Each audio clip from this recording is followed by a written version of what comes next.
It all started in an Indiana cornfield.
Behind Indiana Beach from the beginning was the Spackman family.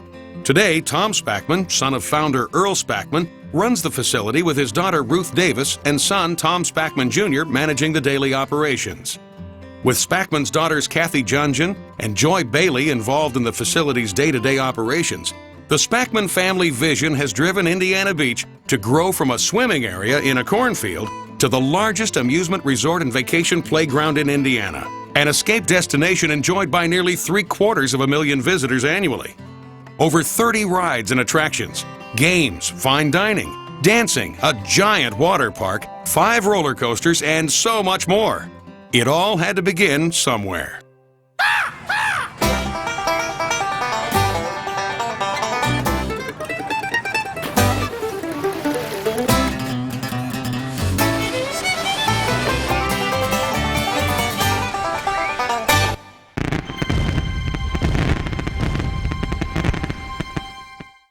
Well, first we moved to Indianapolis, and my father had gotten the right to sell the whole state of Indiana, Ideal Furnaces, from the Ideal Furnace Company.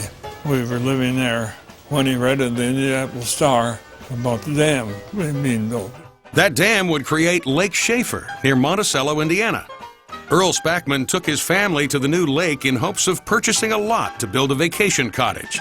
After touring the area, Spackman purchased a lot and built his cottage. While the cottage and location were beautiful, the sharp banks of the artificial lake made finding a place to swim in the waters impossible.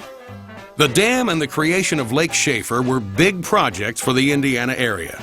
Travelers would often pass by to see the new lake and view the ongoing venture. But something was missing. And there wasn't very many places where you could walk out in the water. So many people came to our gate and said, "Where can we go swimming?" Over and over again. With an announcement that Lake Schaefer would be lowered to provide water for Lake Freeman, and so many people searching for a place to swim, Spackman was struck with an idea. People wanted a place to swim, and he was going to give it to them. Utilizing a loan from the Ideal Furnace Company, which he represented, Earl Spackman began hauling sand and gravel out towards an area near the lake where the land was low and a beach could be created for people to wade out safely into deeper water. There's a mud like you have in a wet cornfield.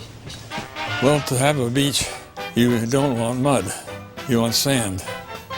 He hired a team of horses to take the sand and gravel out and spread it around the beach. Using the horse and wagon, 2x4s, and a shovel, Spackman and others literally created a beach along the shores of Lake Schaefer. In addition, the crew built a bathhouse for guests to change in and a small refreshment stand. In 1926, Ideal Beach opened to the public with a 12-year-old Tom Spackman working hard behind the counter of the refreshment stand. I enjoyed doing that. We had a popcorn machine and we sold cold drinks. Our best seller was Coca-Cola. Just as Spackman had hoped, the desire for some place to swim in Lake Schaefer brought people to Ideal Beach. With little or no advertising, guests turned out to enjoy the new beach. The crowd turned out to be pretty fair. My father was new in that business. It's a little bit different than selling furnaces.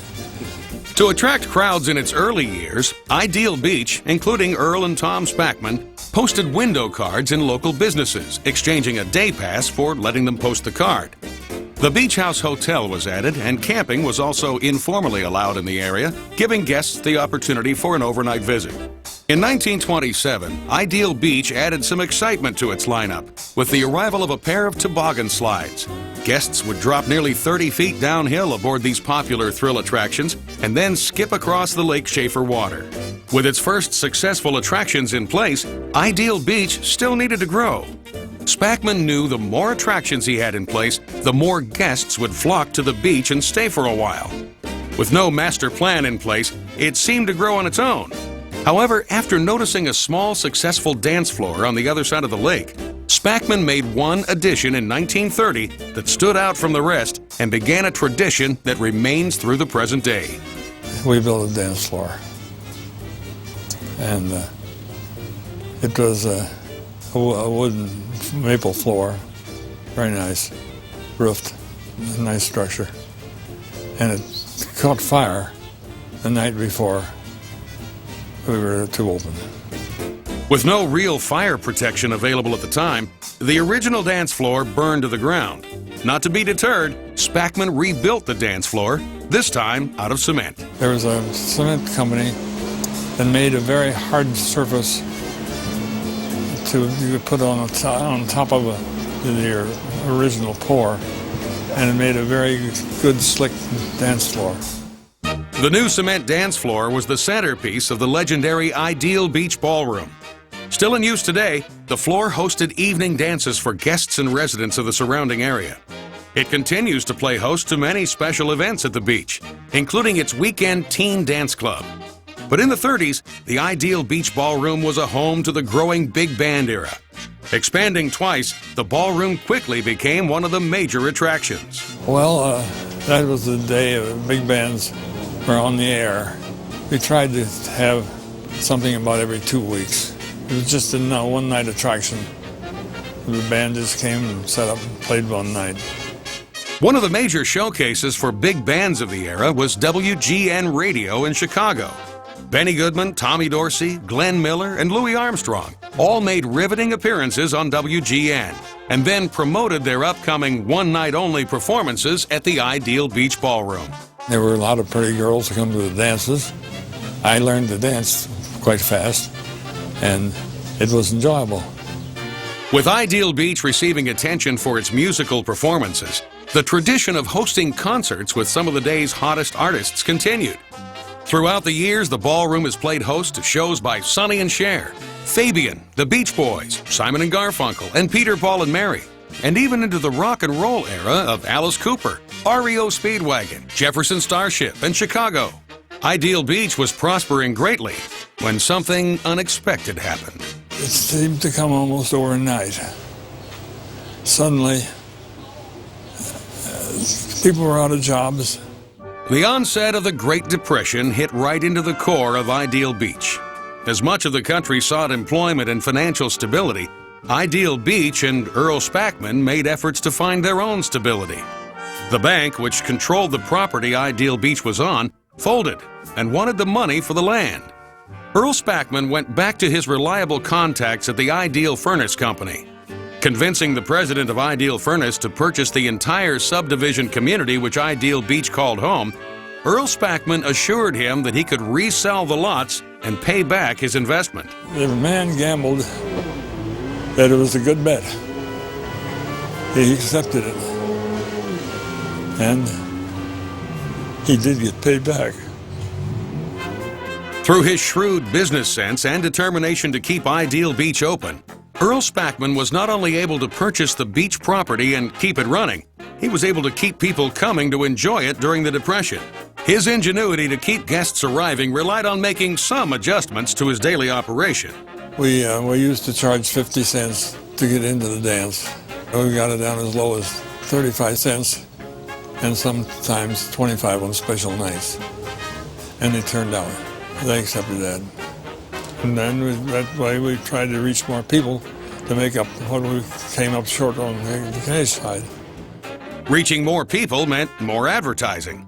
Even at the young age of 15, Tom Spackman was interested in helping his father get the word out for the Ideal Beach and its dances.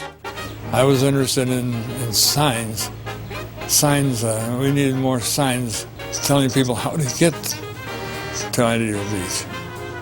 Since he was too young to drive, young Tom utilized a driver, and the two drove to all the neighboring towns. Once there, they'd distribute window cards and signs advertising the Ideal Beach attractions. But advertising was only Tom Spackman's first step in the operations of Ideal Beach. As the business continued to grow, Tom learned every aspect of it. In 1932, he attended college at Indiana University and earned a degree in business, returning to work full-time with his father at Ideal Beach. Earl Spackman got out of the furnace business in the middle of the Depression, and now Ideal Beach was the family's only source of income. It didn't cost much to come to the beach to come swimming. It was probably the cheapest recreation available. So we continued to do enough to keep our head above water. Doing enough meant continuing to add to the beach. One of the next major expansions came in continued accommodations for guests who drove out to Lake Schaefer and Ideal Beach. Although the Beach House Hotel and informal camping already provided some overnight opportunities, in the late 1930s, Ideal Beach added more options and built its first cottages. My father decided to build a few cottages. They went real good. We eventually got as many as 20 cottages. Cottages and overnight accommodations became a staple of the beach's success over the years, as did attractions and rides. The family leased part of their land for the installation of the resort's first iron ride, a Ferris wheel. With limited success, the original Ferris wheel left after a season. There was an interval there when we didn't have anything. But another man came along, and he had two rides. It was a Ferris wheel and a merry-go-round. Merry-go-round was ideal for the children.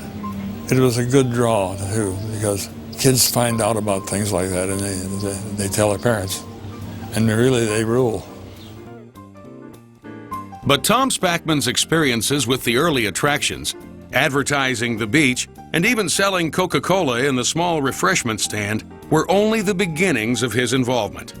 Earl not only taught his son a solid work ethic, but by watching his father make decisions and grow the business, Tom learned how to run a successful operation. But now, it was time for Tom to make all the decisions himself. When my father died in '46, I wanted to try some new things, yes. Tom's new things included the addition of the beach's first permanent rides in 1947, just 1 year later.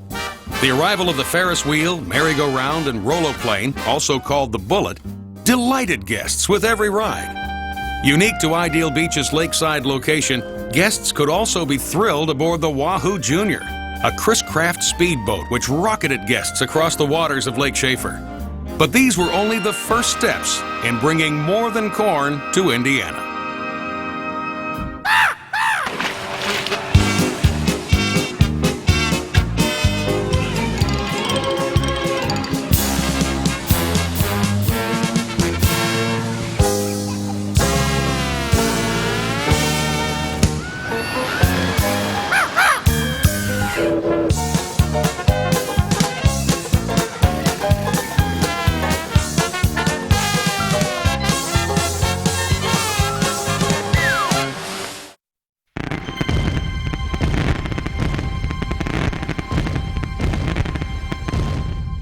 As Ideal Beach began to grow, the Spackman family grew. Tom Spackman wed Helen Quackenbush in 1937. Together they had 5 children: Tom Jr., Ruth, Kathy, Joy, and Jim. Throughout their lives, all members of the Spackman family have found themselves involved in the operations of the beach. Today, Ruth Spackman, now Davis, and Tom Spackman Jr. manage the daily operations and business of the facility. Well, it depends on the hat I'm wearing for the day, but generally I call it operations manager. I kind of take care of looking after rides and doing a lot of planning and just general overall management of the park and the campgrounds. Well, my sister Kathy is the manager of the Jellystone Campground, and then my sister Joy takes care of the gift store. And then we have a lot of grandchildren that are also involved in the park. So there's quite a few family members and cousins and nephews and also involved in the park.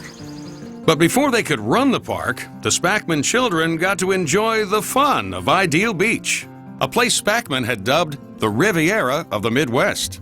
I remember the merry-go-round, catching the brass ring. We always did rides after dinner and maybe play miniature golf, which I was a lot better as a child than I am now. We'd spend most of the day either swimming or doing boating. We got a little bit older, and our first job was to go out and pick up pop bottles. This is when you sold Cokes for like 5 cents a bottle, the little 8-ounce bottles. As Tom Spackman's family grew up in an amusement park, he continued his father's tradition of family involvement in the business. The children were brought into the business with small jobs and chores, which slowly entrusted them with more responsibility. His wife Helen handled the office bookkeeping and organizational work. My mom was pretty much the administrator of the business, and you learned a lot of detail from her. They were always here. Father was the walker and the note taker. Mother sat calmly at her desk and did the books and would look up and just say a word or two, and that mission would get done. The Spackman children were learning their work ethic from their parents and discovering what it takes to make a successful attraction facility such as Ideal Beach. The family's roots were in the beach, and their future was there as well. Tom Spackman Sr. knew this and kept the dream alive every day at Ideal Beach. And Dad was the visionary, but he was also an on-hands type of manager. He was out in the park every day, making sure that lights were on, ride operators were paying attention to what was going on, and the people were being taken care of properly. For Tom Spackman's vision to continue and grow, he knew more people had to come to Ideal Beach. Knowing the immediate area did not have enough population to support the growth, Spackman had to figure out a way to attract more people, with many people not knowing where Ideal Beach was. We were getting people from other states. Michigan was good, and Illinois was excellent. I could see that we had to reach them and tell them what we had. Spackman wanted people to know that they could come to Indiana to have fun and enjoy a vacation. He wanted them to know everything that the beach paradise had to offer. And he wanted them to know where in the world Ideal Beach really was. To accomplish this, in 1952, Tom Spackman elected to change the name from Ideal Beach to Indiana Beach. Ideal Beach, of course. But if he says he's been to Indiana Beach, oh, hey, you went out of the state. How did you have fun? It would sit so much better. Well, Dad was one of the first people in the state to really get out and promote tourism statewide. The name change made certain that guests were able to tell their friends and family exactly where they'd been. But that was only part of Tom Spackman's mission. People had to know about Indiana Beach. They had to hear about it and all it had to offer, and pay attention to what they heard. Expanding and upgrading the Beach House Inn in 1951 and 52, he wanted people to come for a day, for a weekend, for a week. But that required getting their interest in any way he could. Tom used eye-catching marketing promotions or stunts to attract attention and drive the success of Ideal Beach and the early Indiana Beach, including high-wire acts, escape artists such as the Great Pasha, and even a man being shot out of a cannon. But these special performances were just a few of Spackman's creative marketing stunts. We used to have a state road, but the road had a lot of traffic going towards Chicago from Indianapolis. And I got a pretty girl in a bathing suit to stand on a platform in front of our sign. They were paying attention to our sign. Well, one of the best ones that I can remember is the man living underwater. We actually had a tank out at the end of the pier, submerged in the lake, with a glass top on it. I believe it was Mr. Abbott was living underwater, protesting the high rate of taxation at that time. He was an ex-GI. Well, he was pretty hard up, and we hired him to go underwater because he couldn't keep his head above water. During the flying saucer period, we had a promotion welcoming extraterrestrials to the beach. With attention from the name change and his outlandish stunts, Tom Spackman Sr. continued to develop his family's paradise amongst the Indiana cornfields. The Riviera of the Midwest still suited Indiana Beach perfectly. Spackman strived to continue to create and maintain this ideal paradise for his guests. He's done some other unique things that I kind of learned through the years. Listen to people, go places, see things, bring back ideas. The Boardwalk was an idea he brought back. The Indiana Beach Boardwalk Funway has become the centerpiece of the vacation destination. Running the length of the park, all of the beach's attractions, rides, games, shops, and the beach itself are located directly off of it. Well, I went up to Atlantic City and I saw the boardwalk. I came back and I had to have a boardwalk. Spackman continued this tradition of bringing back the best of his travels with him. If he found something in another state, another park, or anywhere in the world for that matter that he enjoyed, he found a way to bring it home to Indiana Beach. The shops came along, you know, they started out just like in Atlantic City. You come in and buy your hat and your sunglasses. At one point in time, someone in the business told us that we were just asleep. We were missing the boat. My dad really listened to him and said, okay, we're going to spend some money and build some stores. Anytime we'd take a family trip, we would always visit any sort of attraction or park just to see what they were doing in those areas. And that's probably the one thing I always remember is when we put the sky ride in. We took a trip to Colorado. We must have visited every ski lift that they had in Colorado at that time before that ride went in. I looked at several of them. We have an unusual structure in ours. Many of them are built with a pole, but it's not very attractive. And if you look at ours, the structure itself is rather pleasing. The sky ride wasn't the only way guests could get an elevated view of Indiana Beach. One of the few amusement facilities where guests can enjoy dining at a white tablecloth restaurant, the Sky Room restaurant was added in the late 1960s. Seating 250 people, the glass walls of the restaurant allow guests to overlook Lake Schaefer and the Boardwalk Funway. At one time, the ballroom and the Sky Room were one open-air building. So it was like balcony seating looking down on the entertainers playing in the ballroom. And then the bands were moved up there. Dick Holloman played in the Sky Room one summer. Then it was just strictly a steakhouse for a summer. And then the existing hotel restaurant was moved up there and it became the Sky Room. We had a dining room in the hotel, but it was small. There wasn't any scenery to be seen while we were looking out the windows there. And I thought it would be nice if they were up in the air and could see the beach and the motorboats going by. The Sky Room was designed to be a family restaurant, but we also know there are some gourmets. There are some moms and dads that maybe they would like to have crab legs one night while a child is eating spaghetti. So the menu does range from Chateaubriand to fried chicken. One of the things that we look at when we price in the Sky Room is we try to remember where we are. We are in Indiana. We are not in Chicago. We do have families that are coming, and maybe there are 6 people in that family unit. So our menu is priced, so it really is very reasonable. The Sky Ride and the Sky Room were, like most attractions at Indiana Beach, designed by Tom Spackman himself and pushed by his imagination. Spackman wanted the park to remain true to its roots, remain eye-pleasing, and offer the variety of attractions that his vision intended. Well, he was very much a visionary, always dreaming about how to expand things. And some of the ideas, you know, at the time we thought were crazy, for example, like where we were at the campground. When the campground went in, he had a vision that we didn't see, and it has turned out to be a far greater benefit than any of us ever imagined. We had rides, we had a place to swim, and we wanted people.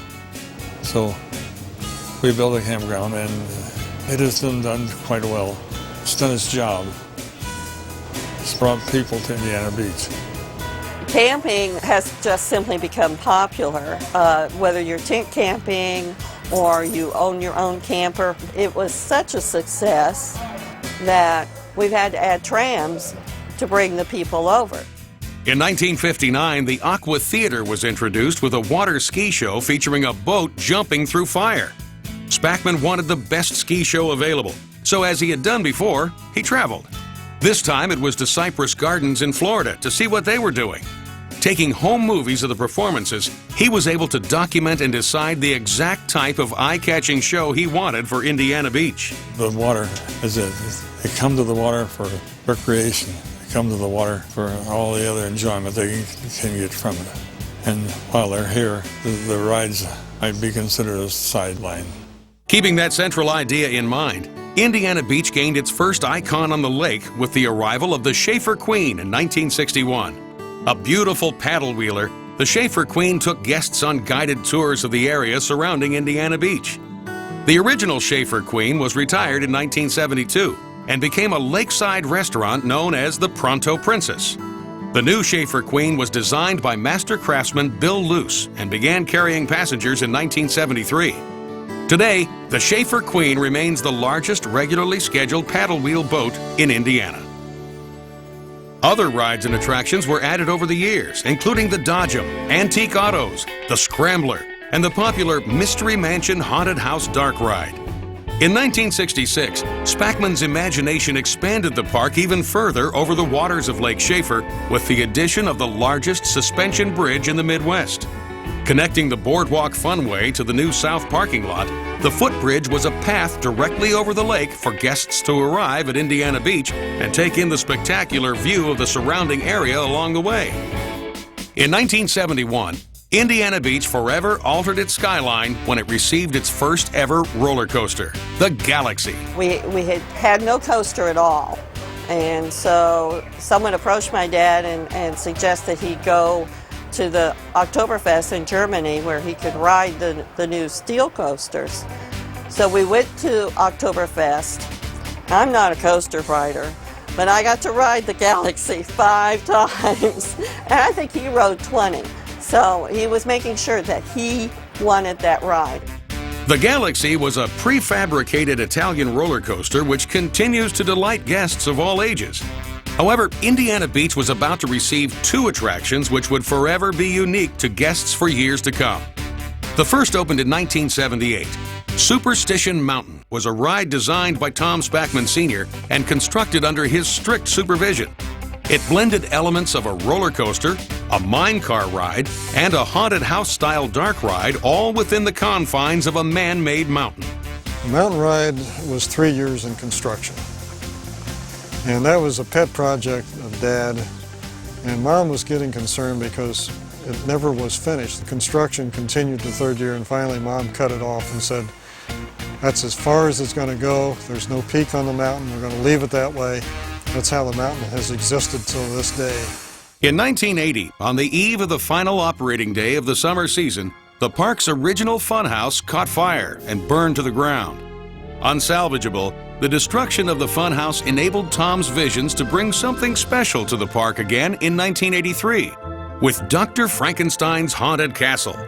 Once again designed by Tom and constructed under his supervision, the early designs of the castle were actually based on his drawings in the sands of Indiana Beach.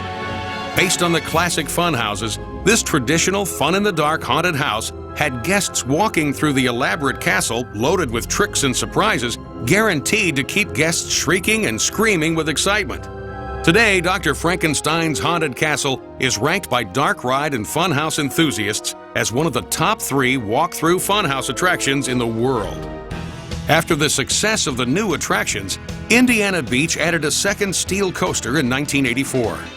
Feeling as though the park was running out of space for expansion, Spackman devised a plan to install the new coaster on the rooftop of an existing restaurant. Between the lakeside location and the raised ride, the Tig'rr coaster opened to guests who were thrilled by the new experience. Guests were discovering that Indiana held more for visitors than they had ever thought. Just how much more was about to be answered.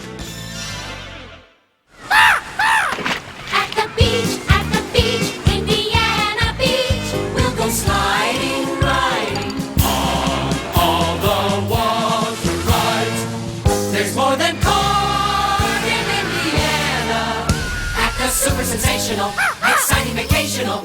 Indiana Beach.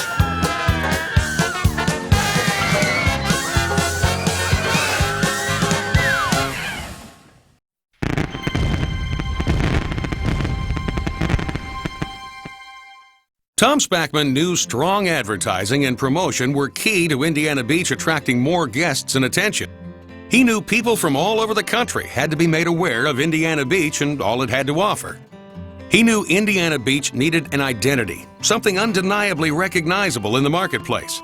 So he contracted with amusement park marketing specialist William H. Robinson of Cincinnati in 1985 to do just that. Indiana Beach is a classic amusement park. It is to the amusement park industry what the 57 Chevy is to the automotive industry. The idea was to come up with a theme that would not only give it location, but also give it an identity of its own. Corn is one of the major products in the state of Indiana. If you go to Indiana Beach, you go through cornfields to get to Indiana Beach, and then you get to this beautiful amusement resort that's built on this beautiful lake that really is in the middle of cornfields. And that's where the More Than Corn in Indiana theme came from, and of course, where there's corn, there's crows. So the crow became the icon to basically sell the More Than Corn in Indiana theme.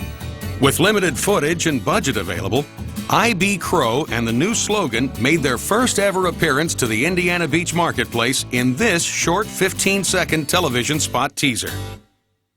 Open daily, Indiana's largest amusement park and vacation playground. Indiana Beach on beautiful Lake Shaver, Monticello, Indiana, proving once again there is more than corn in Indiana. I didn't think it was so good at first, but I do now. Tom was a little bit hesitant in the beginning about the crow. His wife, his daughter, his son-in-law were in favor of it, but Tom was a little bit hesitant.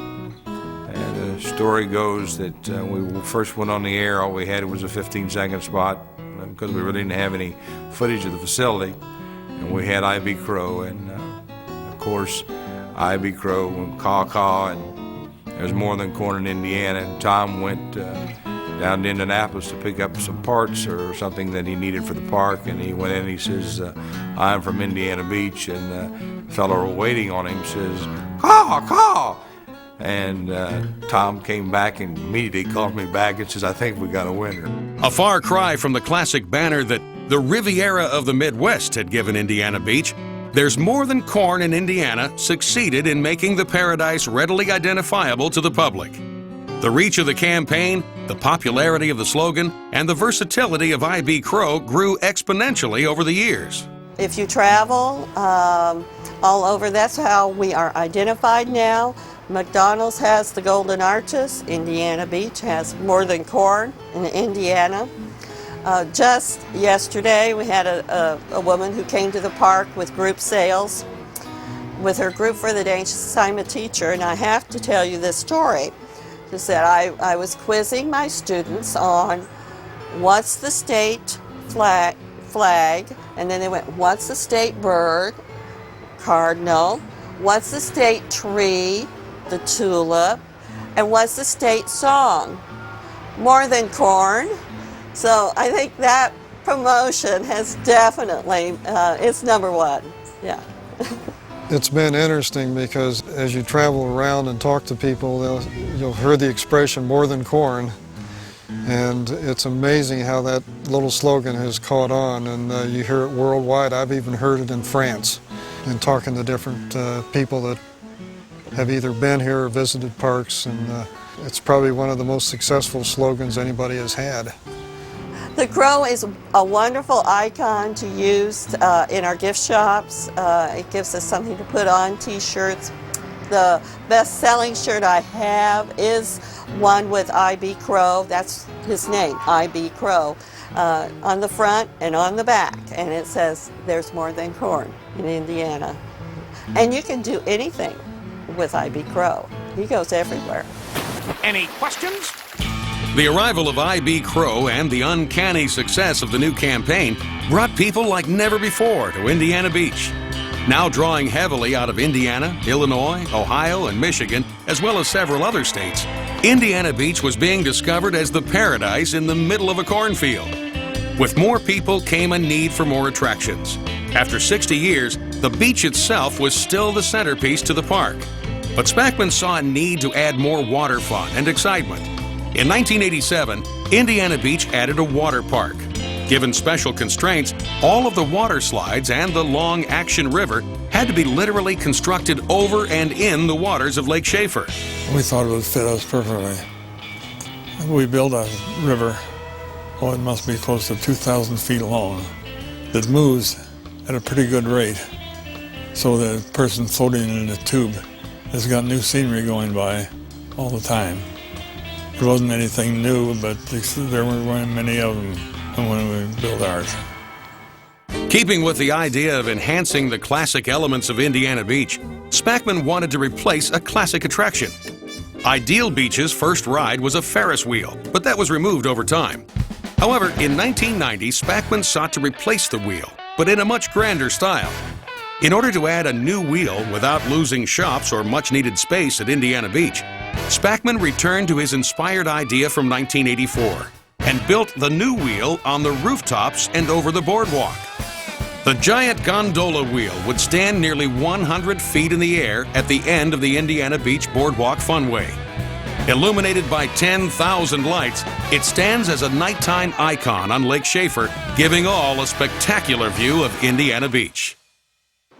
When it's time for thrills and spills, there's nothing like a classic wooden roller coaster.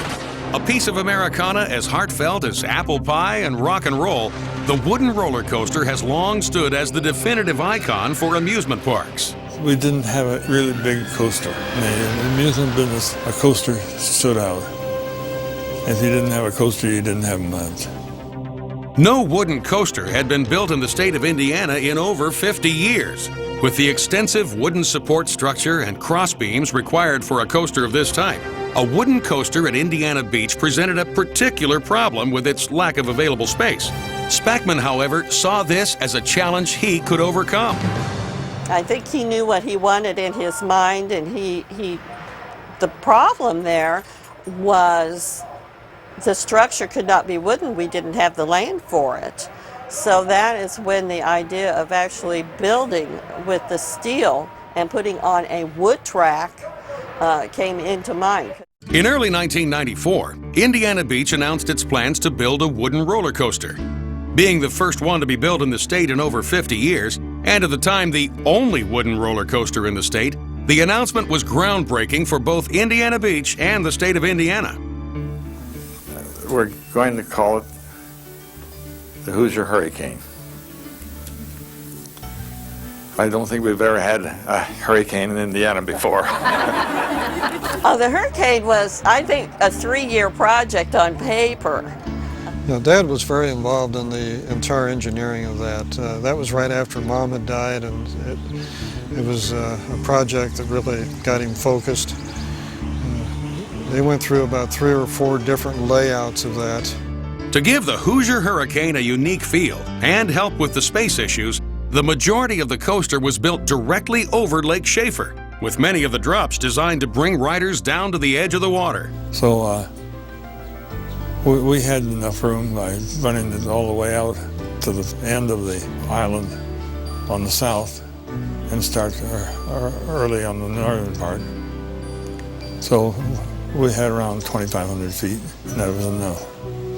The Hoosier Hurricane required a lot of piling in the lake, which was a challenge. That those footers had to be put in the wintertime, which meant you were working with a frozen lake, trying to move a barge, get everything positioned correctly. We didn't tear anything down. We either went over, under, or through, and that's the way we did it. It goes under the suspension bridge, which was already here. It goes around the island, which was already here. We wanted to utilize the suspension bridge and have the coaster drop under that.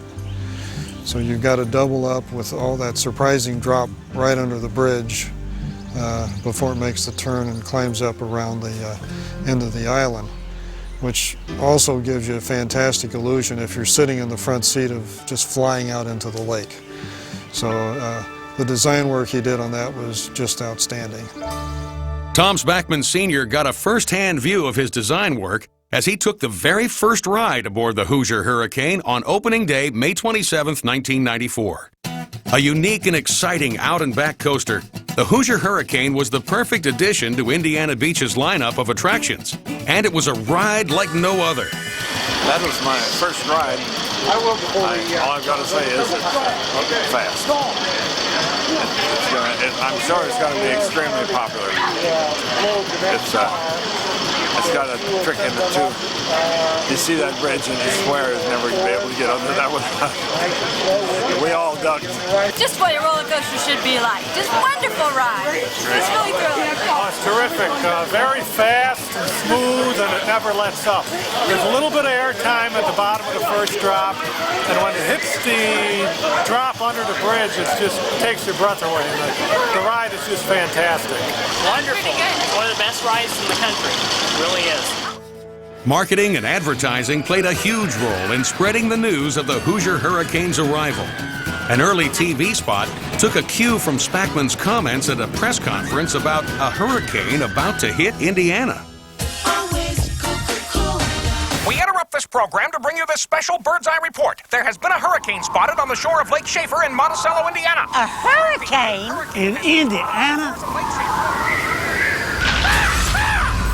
It's the Hoosier Hurricane roller coaster at Indiana Beach, Indiana's largest amusement resort and vacation playground. Indiana Beach on beautiful Lake Schaefer, Monticello, Indiana, proving once again there is more than corn in Indiana. Blows me away. Addition of the Hoosier Hurricane in 1994 had a major impact in terms of attendance. We had a 20% boost in attendance that year. The other thing it got for us was a lot of notice nationwide in terms of the news media. With the success of the Hoosier Hurricane and the growing popularity of Indiana Beach, new attractions and additions seemed to spring up almost every year. One of the first was the Sky Coaster. Unveiled in 1995, this insane thrill ride let riders freefall, then swing over the waters of Lake Schaefer. In true form, Tom Spackman, now in his 80s, made sure the ride was up to his standards. He went to Florida and decided that he would fly on Sky Coaster, which is a cable ride. You go up 100 feet and then you swing and you fly. And he became the oldest, actually I should say couple, that had ridden Sky Coaster at Kissimmee, Florida. So if he wants to, he's going to try it out and ride it. And I think we can say that he has done that for every ride that we have installed here in the park. Several new additions started popping up over the next few years. The 1992 edition of the Water Swing let guests glide on the wind over Lake Schaefer. The Wild Big Flush water coaster delivered wild water fun to any who braved its twists and turns. The exciting Double Shot and giggle-inducing Frog Hopper rides arrived in 1999 to the delight of thrill seekers of all ages. Even I.B. Crow received a ride in honor of his name as Air Crow took to the skies and let guests pilot their own crow over the water. People today, I feel, are looking to pack as much into their vacation, their stay, as they can possibly get. They want to go 24/7. So by increasing the number of rides, we can offer 3 days of non-stop, can't do it all fun. And I think that's the big thing that we've done. We've also tried to add new rides when lines seem to be getting too long, people have to wait, then maybe it's time to add an attraction so that you can get unlimited rides here. More people at Indiana Beach meant a need for more accommodations for overnight stays. As Indiana Beach grew from a sand beach to an amusement resort and destination, more vacationers wanted options to stay at the facility. In addition to more cottages, as well as renovations to the motel and inn, a second campground was added. This time it was Yogi Bear's Jellystone Park at Indiana Beach. The kids rule. They had to see that bear. So I got a bear. And it works. There are a lot of people that camp in Indiana. That enabled us should just double probably our daily stays. We have over 500 sites now, so we have ferry boats and trams to bring the people that are staying in our two campgrounds to the beach. In all honesty, I think it's probably half of the business now. Through all its new attractions, new slogans, and new guests, Indiana Beach never forgot its place as a classic facility filled with classic attractions. Over time, many older attractions became dated. However, the Spackman family knew these attractions were near and dear to the hearts of many park regulars. So rather than scrap the rides, they were renovated and updated with new technology and the continued imagination of the Spackman family. The first of these major updates was the park's classic Haunted Mansion dark ride, the Mystery Mansion. That was Dad's masterpiece, so to speak, that he'd put in back in the 60s. And by 1998, it had become a little dated. And Ruth and I thought it would be a good idea to put the interactive guns on the cars and change the scenes. Dad was really hesitant about the whole thing, and reluctantly he said, okay, you kids go ahead, but remember it's your responsibility. And it's become one of the biggest successes we've had in the park. And of course, he's very pleased with the results. The Den of Lost Thieves met with such overwhelming success that attendance of the dark ride more than tripled in its first season. After the successful achievements with the Mystery Mansion Den of Lost Thieves conversion, Indiana Beach sought to update the classic Dr. Frankenstein's Haunted Castle in 2000. But the most unprecedented update came in 2003, as one of Tom Spackman Sr.'s pet projects needed to be modernized. The classic Superstition Mountain was set to become the Lost Coaster of Superstition Mountain. The vehicles and track on the classic ride were electric, which caused the ride to break down in the rain. In addition, the ride's stunts felt dated and rider capacity became an issue. It was time to rebuild the ride, this time as a wooden coaster. With space an issue, the creative minds at Indiana Beach got working. It was unique in the fact it used an elevator for a lift hill, something that no other coaster in the country has. It has extremely sharp turns. You got 6-foot radius turns in the mountain. You can't find a car designed to make those kinds of turns, so we had to design a special car just for the track. That was probably the biggest challenge, and then the other thing, which will sound strange, was once you get the cars back into the mountain, you've got to maintain a certain speed. You can't go too fast or the cars will not be able to make the turns. So the track is designed to slow the trains down as it comes back into the building. Most people don't realize that that little challenge existed there. Even though it took the honors of being the #1 new wooden coaster of 2003, the Lost Coaster of Superstition Mountain remained true to its original roots as a 3-year construction project. It continues to be an ever-evolving attraction at Indiana Beach. Well, it's kind of an ongoing work in progress. We keep tinkering with it. This year we added a tunnel to the top of the mountain. Still no peak, but we've added a new tunnel on top. We've done some more theming work inside, added some new doors to make the train scene a little more exciting. We've even brought back part of the waterfalls this year. The mountain continues to change and probably will change for a few more years. With the ever-evolving attractions, new additions, and increasing popularity, Indiana Beach had become a perfect vacation destination. But the Spackman family vision and imagination doesn't rest. In 2001, to the amazement of the public and the entire amusement industry, Indiana Beach felt it was time to add another full-size wooden coaster. Naturally, the very first question to be asked was, where would you put it? One thing from my dad was, don't say it can't be done, because that was the challenge. Then you could do it. And we learned that. I mean, people would say, we have no more room for a concession. We have no more room for a ride. Well, yes, we have a lot of room. We just have to be creative. The Cornball Express was even more of a challenge because there was no room in the park to put a second major coaster. And after a lot of looking and consulting with engineers, we came up with a solution that utilized part of the Hurricane. It also comes down through the log flume, through the splashdown tank, so you can get wet if the log comes down at the right time. and then it is built up over several of the buildings. Actually goes around the old Jetstar Tig'rr coaster and then back into the Hurricane. So the challenges we had was getting construction equipment into places. We had to move rides, we had to remove roofs. We had to put a barge in the lake with a crane to try to get some of the steel in position. So it was an interesting project, took a lot of time.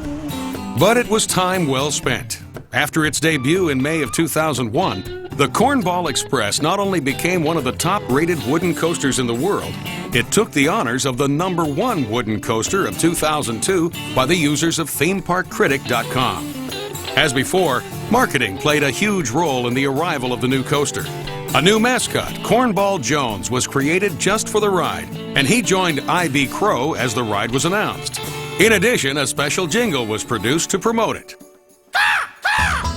You can hear the laughter, you can hear the mighty roar, from the brickyard down in Indy to the wide Chicago shore. She's a rolling, twisting, turning, so might we both suggest you get your fannies riding on the Cornball Express. Yeehaw!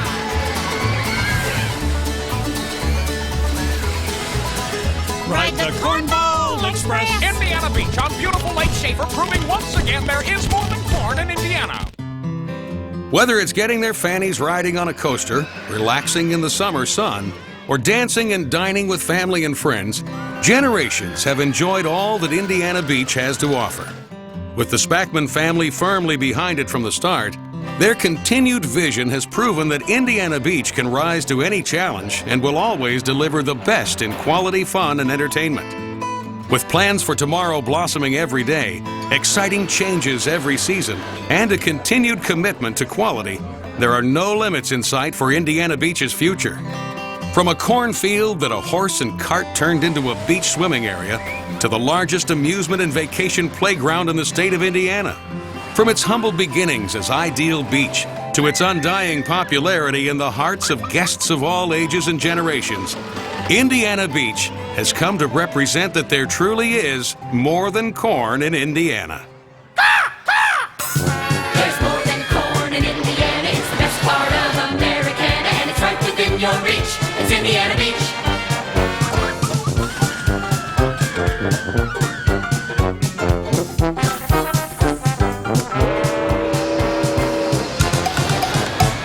There's more than corn in Indiana. There's a great resort where you can plan a vacation. That's a lot of fun for each at Indiana Beach.